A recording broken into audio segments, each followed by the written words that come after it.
In this video, I'm going to show you a step-by-step tutorial on how to finish your English paper piecing motif inside of an embroidery hoop.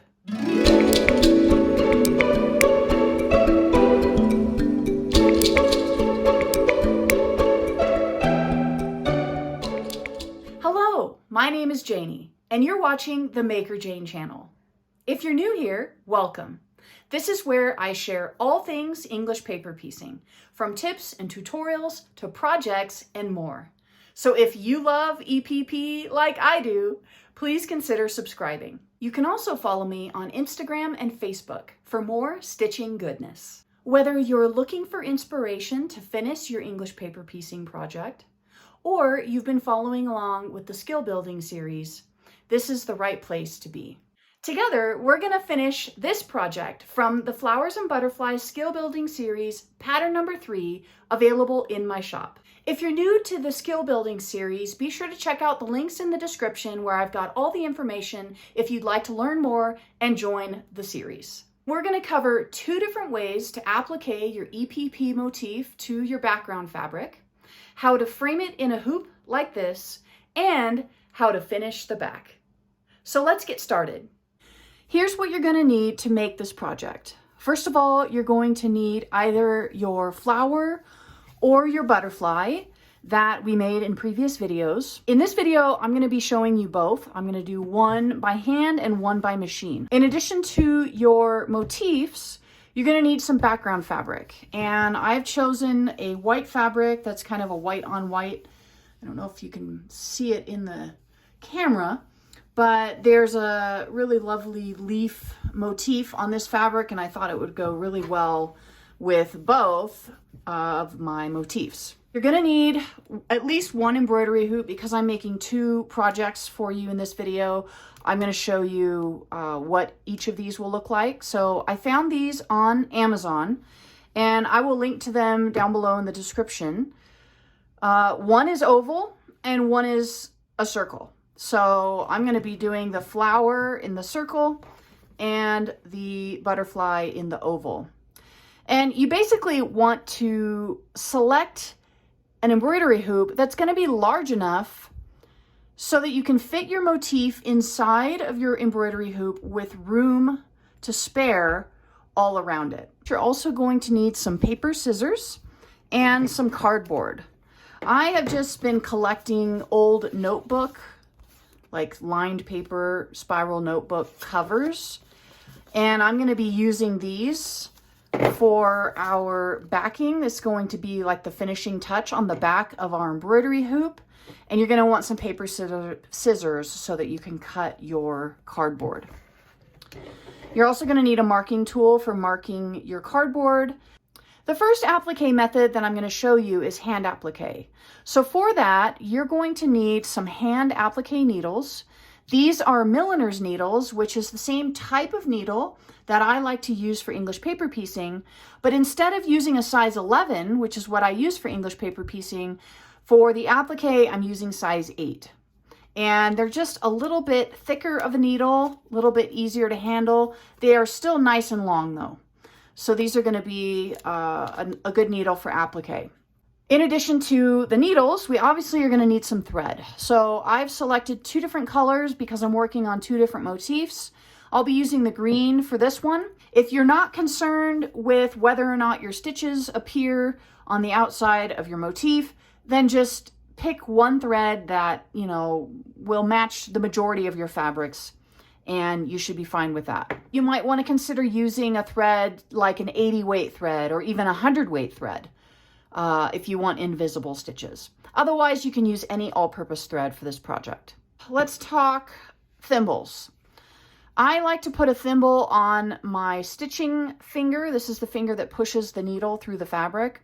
And I also have a cute little band-aid here because when I am doing applique, I have my non-working hand underneath all of my fabric.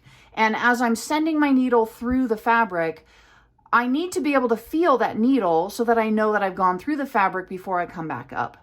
So I like to use a Band-Aid. I put that on my non-working hand fingers that are going to be in touch with that sharp point of that needle. And that just helps so that it protects my finger, but it's also thin enough so that I can actually feel the needle come through. I've tried it with a thimble on this hand, and I end up either stitching into the thimble because I can't feel the needle, or I completely miss the needle because I can't feel the needle. So that's a tip that I learned recently, and it works great. You also might want to grab a needle threader if you have trouble threading your needles. These are always handy to have. Then I've got my thread snips here. And for our appliquing, there's a couple of things that you can use. One are some applique pins. And these are about 3/4 of an inch long, maybe. And you can use these to hold your applique motif onto your background fabric while you're hand stitching or even machine stitching your motif onto your background fabric. The other option to applique pins is to use glue. Now, you could use your EPP glue stick if you are a glue baster. That's totally fine. The only challenge that I have found with the glue stick is that as you're dragging your glue on your piecing, it has a tendency to drag your fabric, and it can cause additional fraying, and it's just not as pleasant an experience as I have found using this glue basted. This is Roxanne glue basted, and it's temporary basting glue. What I love about this is the applicator. So you only need a tiny little drop, and I'll show you how to use this a little bit later in the video, but it's super easy to use. It's really quick. You don't use a lot of it, and it dries quickly, and you can be on your way with your project. Also, because this project is not going to be washed in a washing machine like a quilt project would be, that's another reason I suggest using the Roxanne glue basted, because your glue spots are going to be very inconspicuous. Whereas if you were using your glue stick, even if you just put a dot down, sometimes when you put glue down, you can get more glue than you anticipated, especially if you're in a warm environment or a warm room. And because we're not washing this, you're gonna have all that glue build up on the back of your project, and it may end up showing through on the front.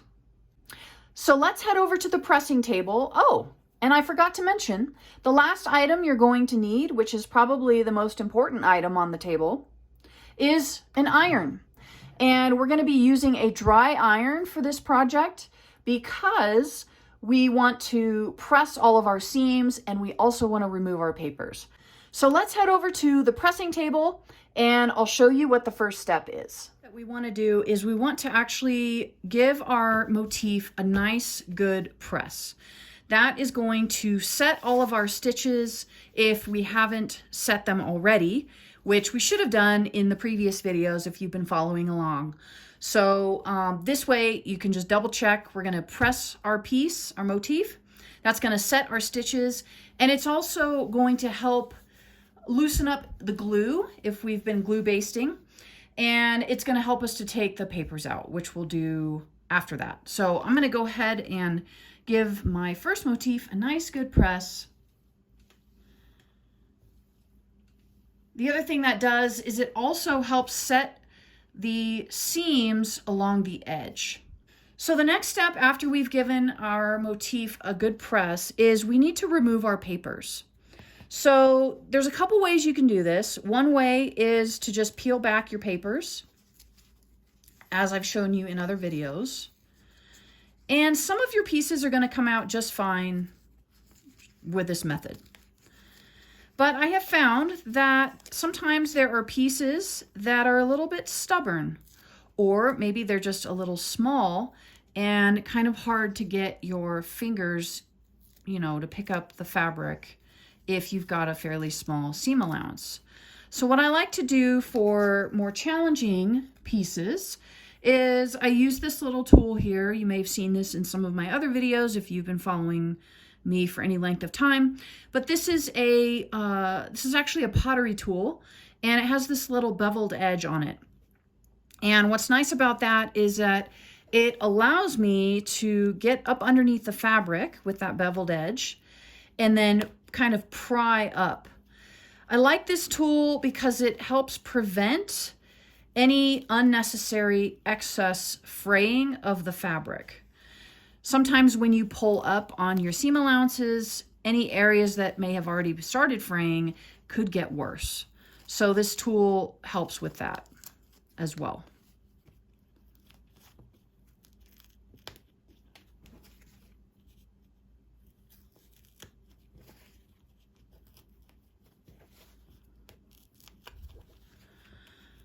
So if you're following along with the stitch along and this project, go ahead and remove your papers after you have pressed your motif. And then I'll show you what the next step is. Now that we have all the pieces out, it's time to press our seams back into place. And this is a reason why we want to use a dry iron, because if we had steam in our iron and we were trying to press our seam allowances back into place, we could possibly burn ourselves. If you've ever burned yourself with steam from your iron, then you know what I'm talking about. I have definitely done it. It is not fun. So just carefully reposition your seam allowances, and sometimes you have to kind of flip some around and to reposition them, because sometimes taking the papers out, you know, messes up the seam allowances, puts them in a different order. So just try to find the order that you had originally stitched them in. And I try to just follow the creases that are already there. That's why it's a good idea to press your motif first before you take your pieces out, because that helps set all of those creases so that you can find how they lay when you go to press after you take your papers out. So just like I'm doing here.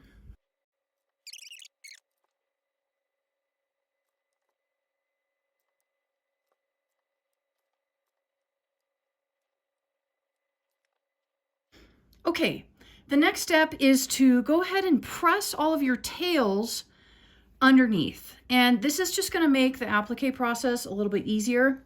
If you're doing hand applique, this step is really optional, because as you're hand stitching, you can fold your tails under as you go. If you are machine stitching, then you definitely want to press them under at this point, because when you get to your machine, it's just going to be that much harder to turn your tails underneath. So what I did is I flipped it over to the right side just so that I can see where I've got tails sticking out. So there's one there, there's one there, there's a couple little tiny ones here at the bottom.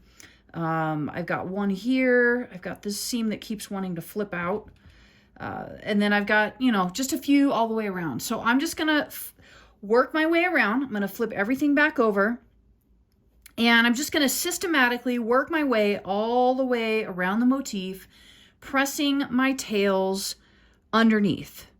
So just flipping it to the inside, and as long as it's not crossing the edge of your motif, then you're fine. It doesn't really matter where it folds to or where it's pressed to. Okay, so go ahead and do that next. Press all of your tails underneath your motif. And it's at this point that you may want to turn the steam on for your iron, because the steam is really going to help set those new creases that you're making. You can also use spray starch if you have some on hand. That's optional though, and not necessary.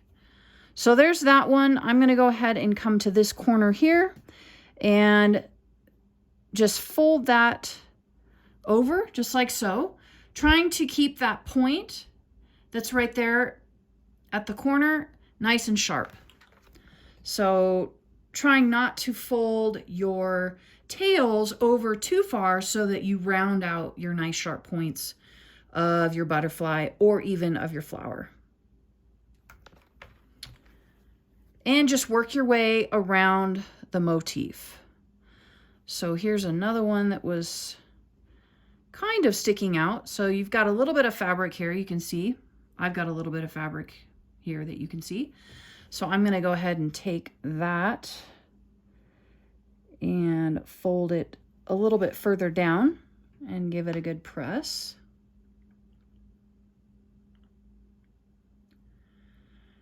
And work your way around your motif, and then we'll move on to the next step.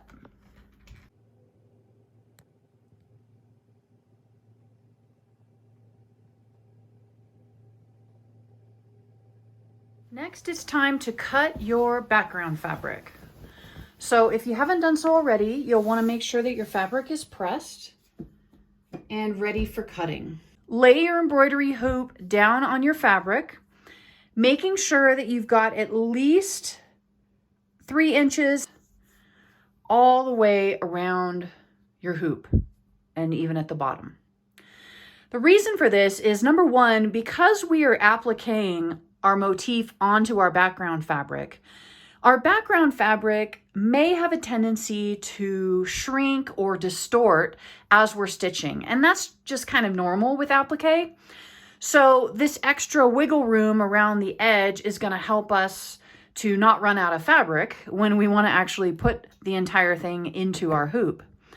It's also going to give us extra room so that we can fold all of our fabric behind our hoop and hide it when we get ready to prepare it for wall hanging. And rather than cut this in a circle right now, I'm actually just going to cut it in a square. So go ahead and cut your fabric to the size based on the embroidery hoop that you're going to be using, making sure that you leave 3 to 4 inches all the way around.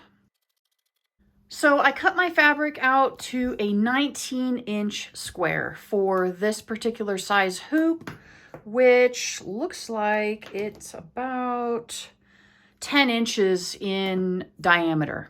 Okay, now that we have our background fabric cut, we need to make some marks on the fabric so that we know where to place our motif. And what you're gonna do is you're gonna fold your fabric in half in one direction, and you're going to press along that fold, making a crease.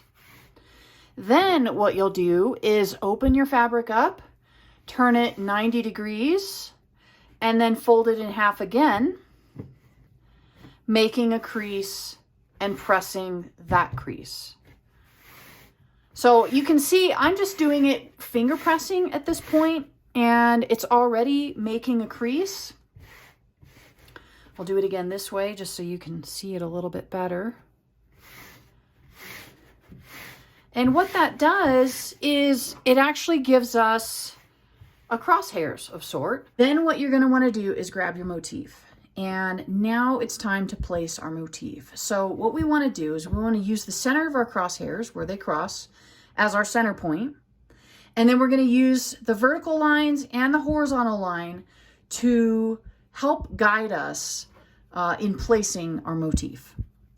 So you can place this a few different ways. The first way you could do it is to center your centerpiece of your flower onto your fabric, and you can use your lines, the vertical and the horizontal line, to line up your tips of your petals. So in this instance, our petals are lined up with the registration marks. So that's option number one. Option number two is instead to line up the leaf shapes, which in this case are the little green triangles, to line those up with the registration marks. You can use the vertical line to get your verticals lined up, and then you can use the horizontal line to pull everything into position centered on that horizontal line. So that's option number two. Option number three for arranging your motif, and it really doesn't matter because when we go to put this into our hoop, that's really when we're going to decide what direction it's going to face.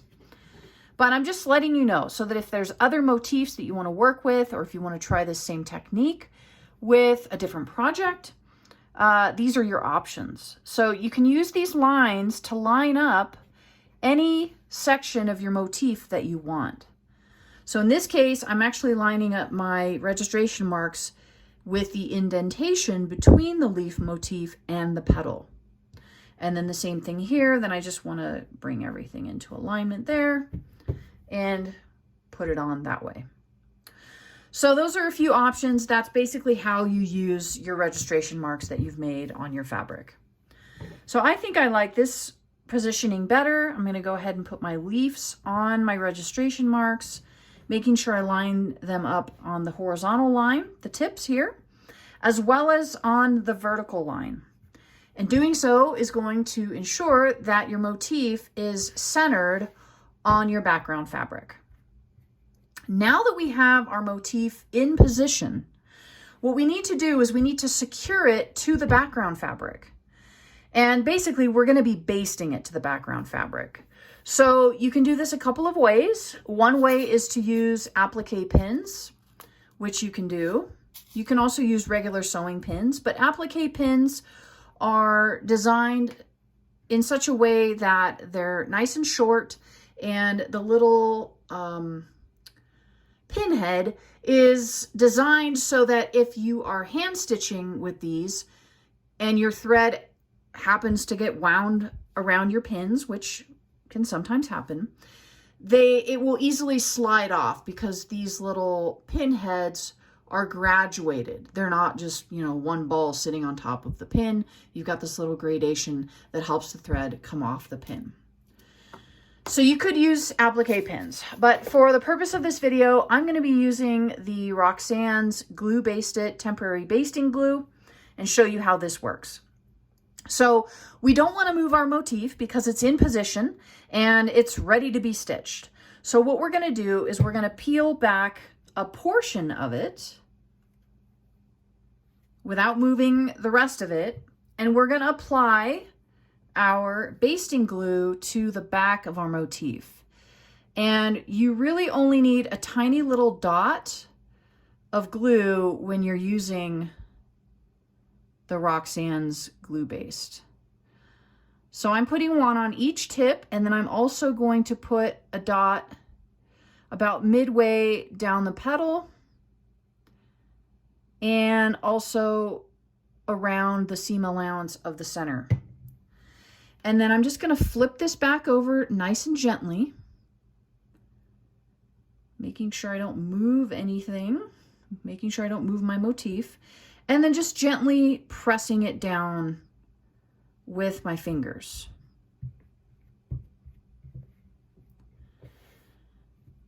And once you get it in position, you can press a little bit more firmly.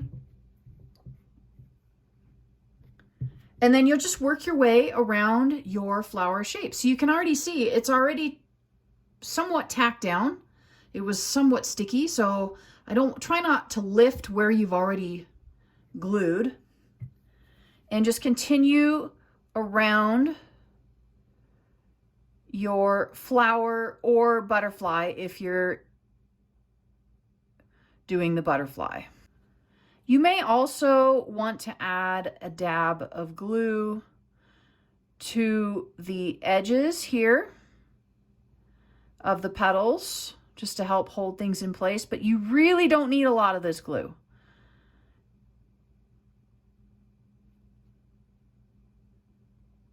I'm just putting dots every so often so that it holds everything down nice and secure. And then press everything into place. And once it looks good, then you can press a little bit more firmly. And again, what I like about this glue is that it's very inconspicuous. And because we're not going to be washing this project, because it's a wall hanging and it's going in a frame, and once it's framed, you won't be able to wash it. I didn't want to use a glue that was going to be conspicuous and obvious. So that's why I like this glue so much. Just one more tip here and there. And if you have any tails that are not cooperating, just try to fold them underneath as best you can.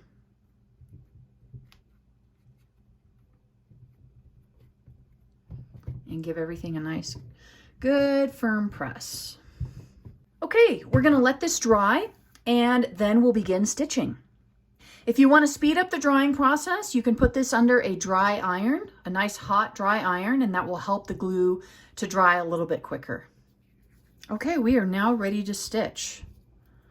So I'm just getting my thimble on my right stitching hand, my Band-Aid for protection on my non-working hand, and I've got my needle threaded and I'm ready to start. So the first thing I want to do is I want to put a knot in the end of my thread. And to do that, I just take my needle in my working hand, my thread in my non-working hand.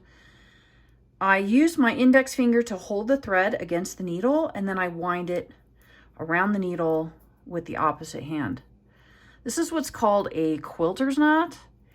And while pinching the wound thread that we wound around the needle, I pulled the needle through those two fingers with my other hand all the way to the end until we get that knot. So we're going to start from the back of our work now that we have our knot, and we can really start anywhere, but I'm going to make sure that wherever I start, I put my thread behind my motif because I don't want it to show through, especially because I'm using white fabric. I don't want it to show through on the other side. So I am just kind of burying the thread. I can feel the motif, the edge of the motif is right here. So I'm just going to bury my thread and bring it to as close to the edge of that motif as I possibly can. Yep, that'll work. Without coming past the motif and exposing the needle and the thread into the background fabric. We don't want that. So we have not come up yet. I just basically got my thread closer to where I want to work. So now I'm going to be coming up to the front of my work. So I'm going to use my left hand to kind of hold everything in position. And I want to come up into the motif as close to the edge as possible. So right about there looks pretty good. I'm going to go ahead and pull my thread all the way through. Now, what we're going to do to stitch this down by hand is we're going to use what's called a whip stitch. And you typically want to use thread that is matching your motif rather than matching your background fabric, because the thread that you're going to see the most is on the motif. Notice we came up in the motif. So from here, we're going to take a stitch right next to the motif into the background fabric. But we don't want to be way out here, right? We want to be right next to the background fabric. So we're going to go in to the background fabric, and then we're going to come up a little bit further down in the motif, just like so. And go ahead and take that stitch. And you can see that our thread, we're not seeing any thread, any green thread on that white background fabric. All of our green thread is going to be on our green fabric, which is our motif. So again, we'll go down into the background fabric as close as you can get to that motif without going underneath it, and come up a little bit further down the motif inside that motif fabric, in this case, which is the green fabric. So that's our second stitch. And basically, this is all you do to hand applique your English paper piecing projects. So here we are at a corner. I'm going to show you how I stitch down the corner.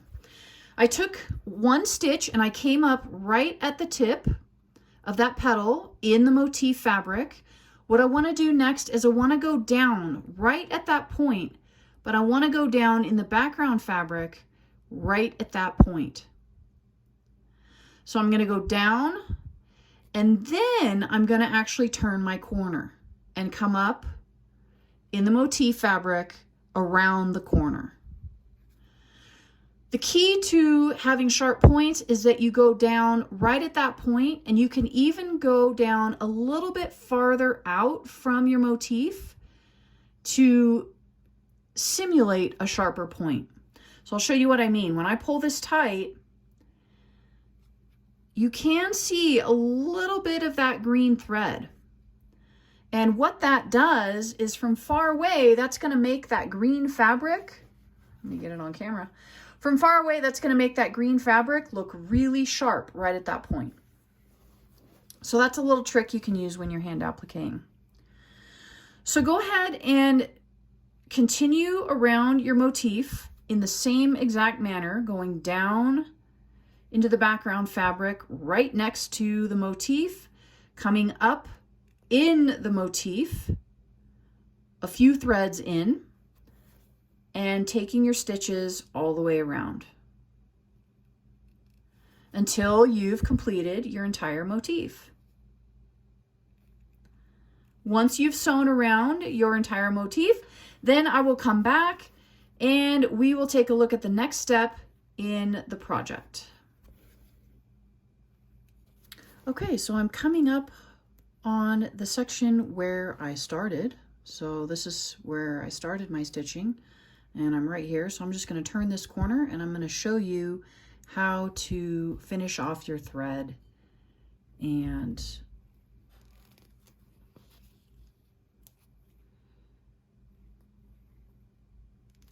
tie it off.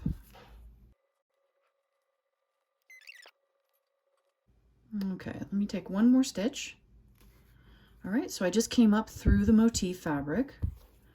I'm basically going to do the same thing that we did to start, only in reverse. So I'm going to go down through the background fabric, just as if I was going to take another stitch, but I'm not going to take another stitch. I'm just going to go down into the background fabric, right along the edge of that motif. I'm going to flip over my work, and I'm going to pull my thread through, pull my needle through. Then I'm going to bury my needle between the background fabric and the motif, checking the front to make sure that the needle's hasn't poked through the front. And that's just basically to get the thread away from the edge of our stitching. Once you have it in this area, you can go ahead and take a tiny little stitch, again, making sure that you're not picking up any of the fabric from the front. So I like to take a tiny little stitch, and before I pull that through, I send my needle through the loop. And then I just kind of turn my work a little bit. I take a small stitch, but before I pull the needle all the way through, I'm going to do another quilter's knot. So I'm going to take my thread and I'm going to wind it around my needle, and then I'm going to pinch that between my fingers and I'm going to pull my needle through. And that puts a little knot right there at the base of the fabric, at the base of the thread. And then you can snip your thread. And this is what the back of your flower should look like if you have decided to stitch the flower. You should see pretty even stitches all the way around. Now, because we are not quilting this and we're going to be mounting this on the wall, there's no need to cut out this section of the background fabric. So we don't need to do anything else to this except press it. So go ahead and take this to your pressing table, give it a good press to set all of your stitches, all of your applique stitches, and then I'll show you the next step. But before we move on to the next step in the project, I'm going to show you how to machine applique the butterfly motif. So if you want to learn how to machine applique your EPP, then keep watching because we're going to do that next. Okay, so let's talk machine applique. First of all, you're going to want to thread your machine with a thread that coordinates with your motif. So I have just selected this kind of a light orange color. And the reason I did so is because it's going to match my body piece the most closely. And I didn't want the applique around the body pieces to be any more obvious than they're already going to be with the stitch that I've selected.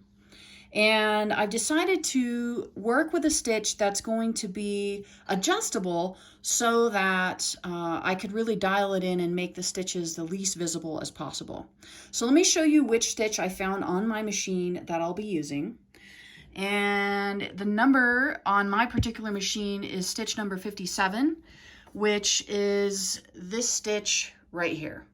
Basically, it takes a couple of straight stitches and then it jogs to the left and comes back to the center, and then takes another couple of straight stitches, jogs back to the left, and then comes back to center and continues on in that way.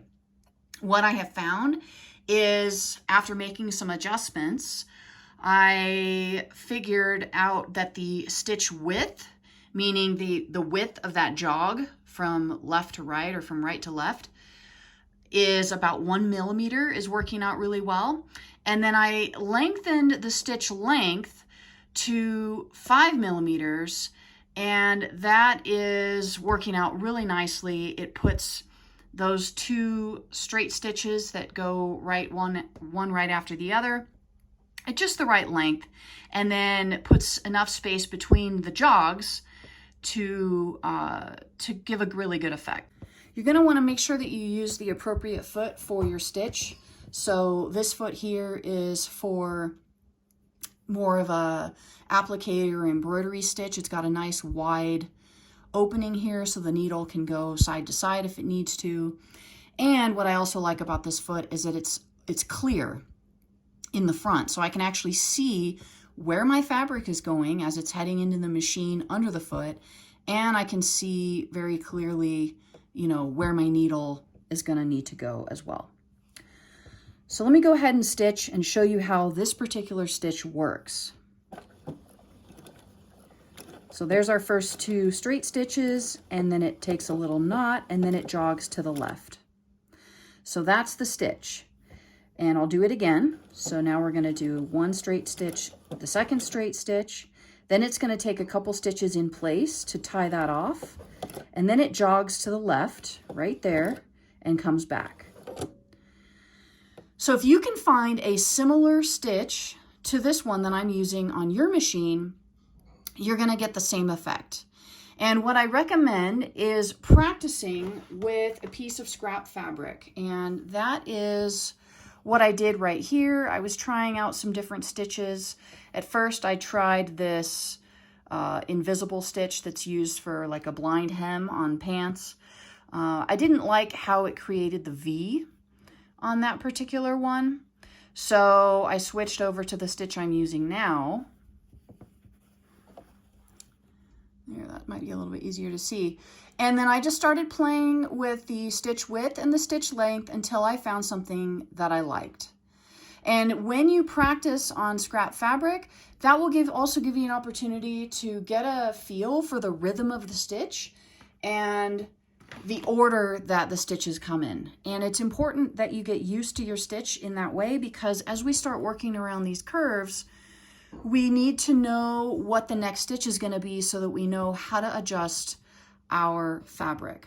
So let me get up to this corner and I'll show you how I'm going to go around that corner.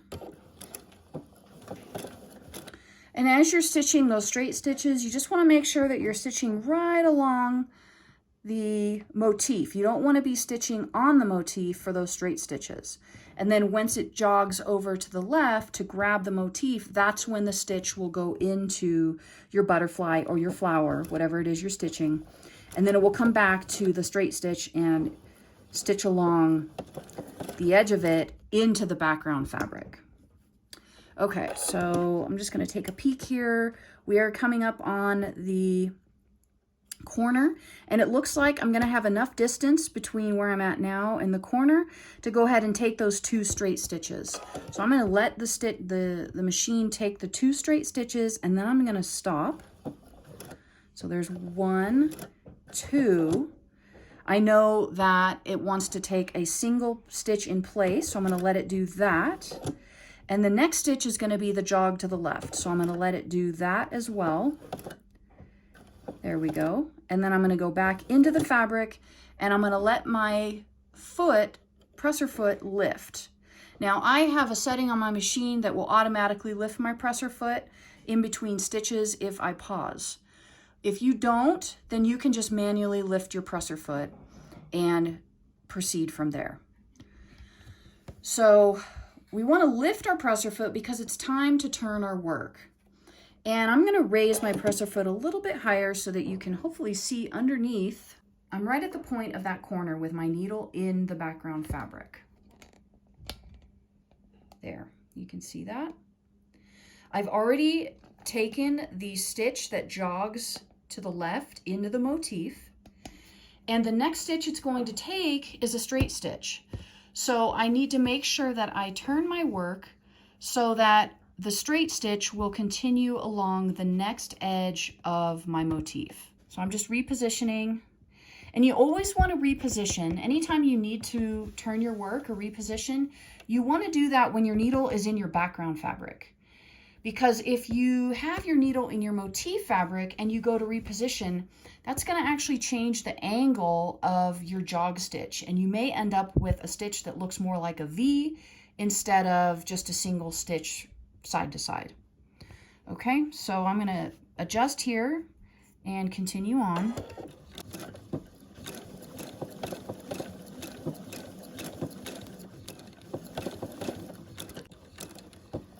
And remember, anytime you want to lift your presser foot, just make sure your needle is down in your fabric so that nothing shifts on you.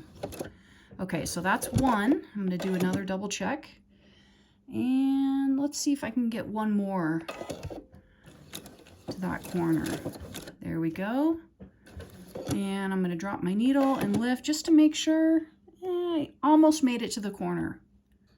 Just shy of that corner. I'm going to go ahead and let my machine do the stitch into the motif right there. And I'm going to come back to the background fabric, and I'm going to drop my needle. And I want to take 1 stitch because I need to get to this corner. So I'm going to take, let's see, that's okay. So I'm going to drop my needle. There's my stitch. It just moved forward. You can see that here. So I'm now at my point. And because I'm in my background fabric, I can go ahead and turn my fabric. And I want to turn it all the way around so that it's now in line with this new edge right here. And I know I have 1 more straight stitch to go. So I want to drop my presser foot and let it go forward in that straight stitch. Now it's going to do a jog to the left, right there, and come back to the straight stitch. Oop, and double check where I'm at because I have another corner here coming up. So I'm just shy of that corner, so I'm going to take 1 more stitch and see where I end up there. Okay, and let's check. Looks like I'm right at my corner, and I'm in my background fabric, so I'm going to shift so that I can then continue along this edge.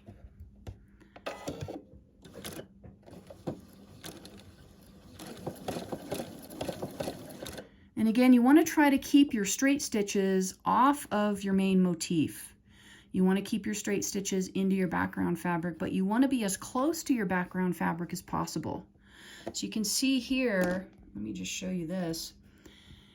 In this section, I did really good at staying really close to the motif, but as I continued on, you can see I kind of drifted away from the motif, and I've got this space between the stitching and my butterfly of the white background fabric. That's not what I'm going for, but you know what? It is what it is. I'm just going to continue on. So let's continue stitching here, and I'm going to show you how to go around this tight this tight corner on the butterfly. Okay, so I'm going to drop my needle and just check. I am right in that corner right here. So I want to make sure that I let my stitch finish its little jog, and then when the needle comes back to this position, I know I need to turn my work. Okay, so there's the jog stitch. It grabbed the motif. Now it's back to where it came from in that position. I'm going to raise my presser foot, and I'm going to turn my work all the way until I get to the next edge, which is right here.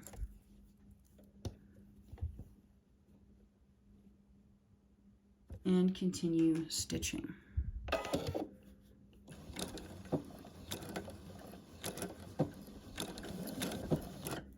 So hopefully you can see how easy it is once you get the rhythm of the stitch down, once you get familiar with the stitch you're using. It's really very easy to machine applique an English paper piece motif onto some background fabric. All it takes is a little bit of practice up front, getting familiar with your stitch, getting your stitch settings how you want them, and then you can go ahead and stitch your work. And turning corners is pretty easy. I've shown you both how to turn an outside corner, such as this one that I just turned here. And I've also shown you how to turn the inside corners here. So hopefully you have a pretty good idea on how to use your sewing machine to applique your English paper piecing motif. I'm going to go ahead and finish stitching this down. If you have decided to machine applique yours, go ahead and stitch yours down to your background fabric, and then we'll head back over to the work table and we will finish assembling our project into the embroidery hoops. For this final portion of the video, I'm going to show you how to mount your EPP project into your embroidery hoop. So this is what it will look like, or something similar to this is what it will look like when it's finished. And I'll just give you a quick peek on the back. So let's go over what we're going to need for this portion of the project. First, you're going to need the piece that we've been working on throughout this video, your EPP project appliqued onto your background fabric. You're also going to need your embroidery hoop. I recommend using either some felt, or you could even use some white batting, especially if you're using white background fabric.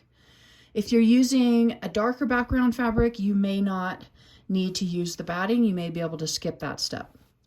So for the white background, I'm going to be using the white batting.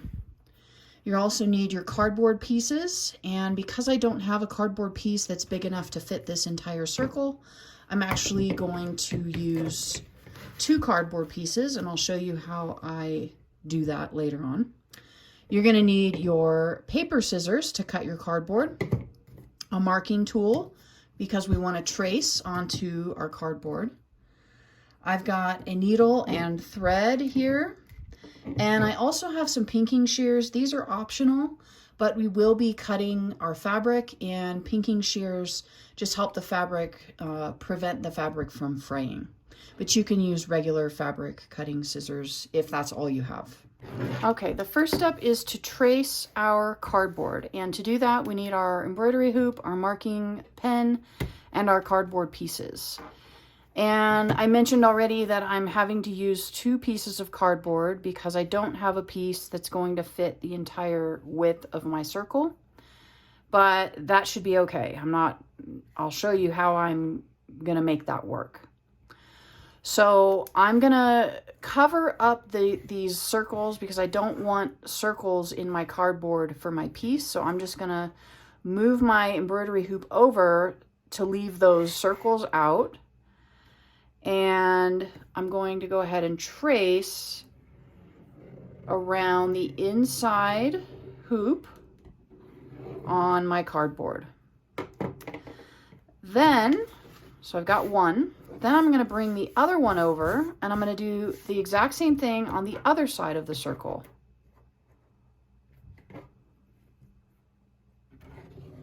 Now, if you have a piece of cardboard that is large enough to fill your circle, you don't have to use two pieces like I am.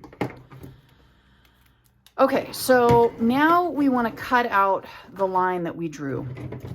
So grab your paper cutting scissors and cut along that line.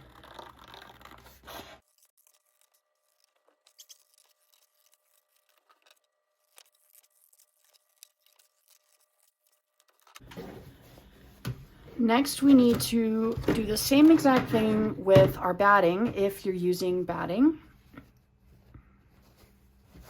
This is just a batting scrap from a previous quilt that I've made. So I'm going to do the exact same thing. Place my embroidery hoop down and lightly trace around the batting.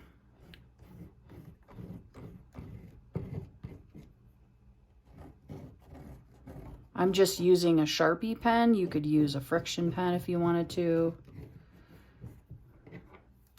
That's pretty good. Okay. And then go ahead and do the same thing. Go ahead and cut out your batting. And I'm just going to use my paper scissors because that's all I've got besides my pinking shears. I don't want to use pinking shears on this. Hopefully my paper scissors will cut this okay.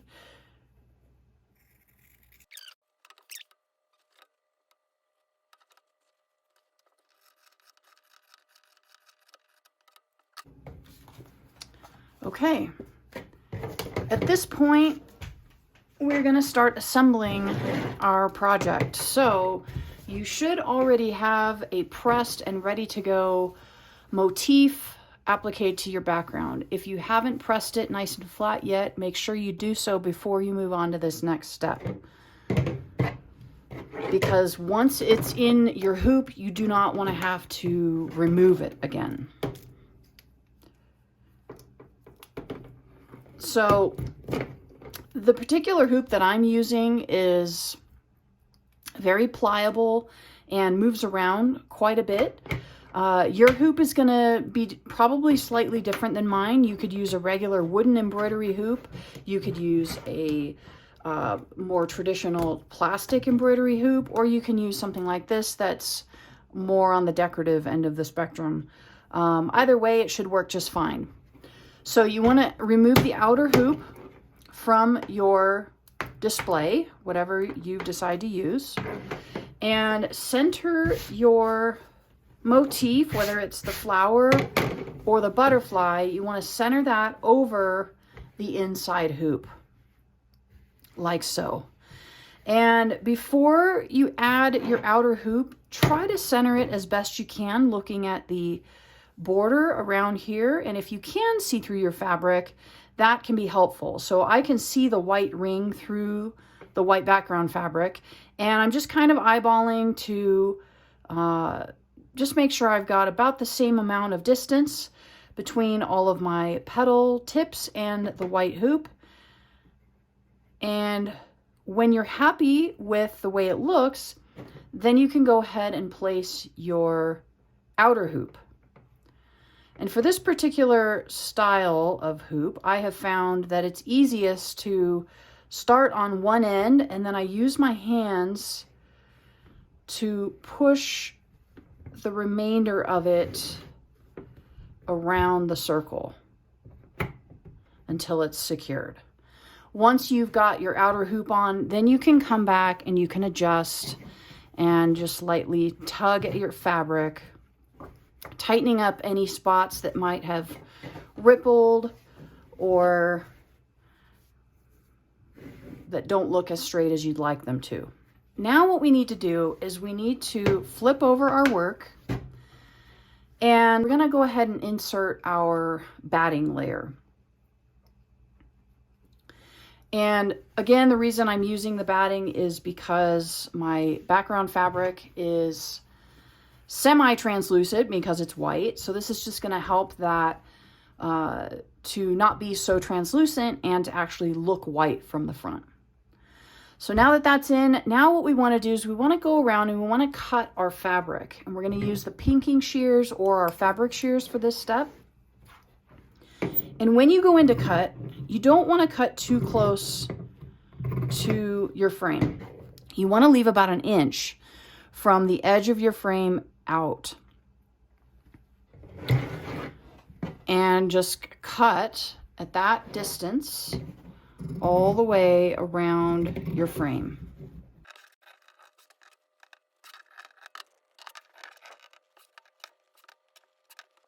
Grab your needle and thread, and we are going to stitch around the outside of our project, about halfway between our hoop and our cut line, somewhere in here. And we're gonna stitch a very long running stitch all the way around. And I'm gonna go ahead and start at the opposite side from my hanger. It really doesn't matter where you start, but that's where I'm gonna start. And I like to sew from the inside. You can sew from either the inside or the outside. It doesn't really matter. So again, I'm just doing a nice long running stitch. My stitches are about 1/2 inch apart.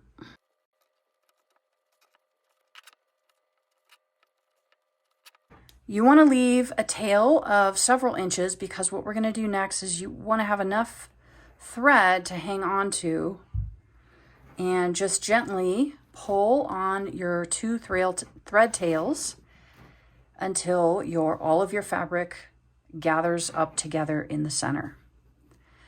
And then you can go ahead and tie your ends together to secure that.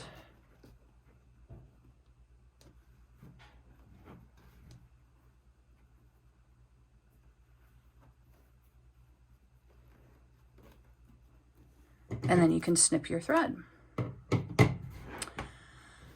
So you could end here on your project, but I want to show you how to add the cardboard so that it cleans up this back edge. So this is a great technique to use if you're going to be giving your embroidery hoop design to a friend or a family member as a gift. You might want to add the cardboard to the back just to give it that finished look. Otherwise, you could totally hang it just like this. You don't have to add the cardboard to the back. So to put the cardboard in, you're just gonna gently press it into place around the edge, and that cardboard is gonna help grab the fabric and bring it inside the hoop. And I'm gonna grab my other cardboard piece and do that. Oop, actually, I need to flip it over. We don't want the red facing our work. We want the white facing our work, because I'm using white fabric.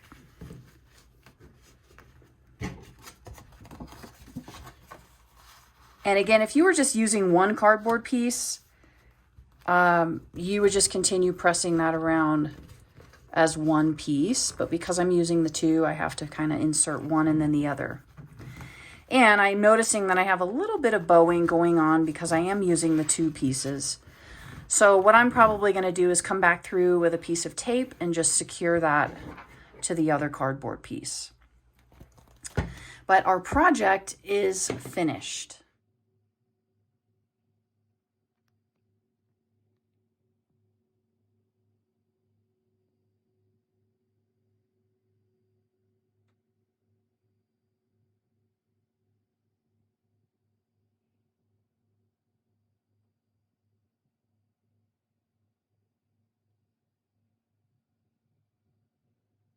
So, what do you think? Will you give it a go? Do you have any tips or tricks of your own? Or do you have any questions? Let me know down below in the comments. So as not to miss out on any new updates, releases, patterns, or tea times, make sure you're signed up for my newsletter at makerjane.com. Not only will I let you know anytime there's something new happening at Maker Jane, you'll also receive a PDF with free EPP hexagon templates in 3 sizes. If you love this flower and this butterfly design, you can get that in pattern number 3 from the Flowers and Butterflies series, available in my shop, and the link is below in the description. Remember, you can join other English paper piecers inside of our Facebook group, where you can share your progress or finishes with other stitchers who love EPP as much as you do. And that's it for this Maker Jane video. Thank you so much for watching. I hope to see you in the next one. Until then, keep on stitching.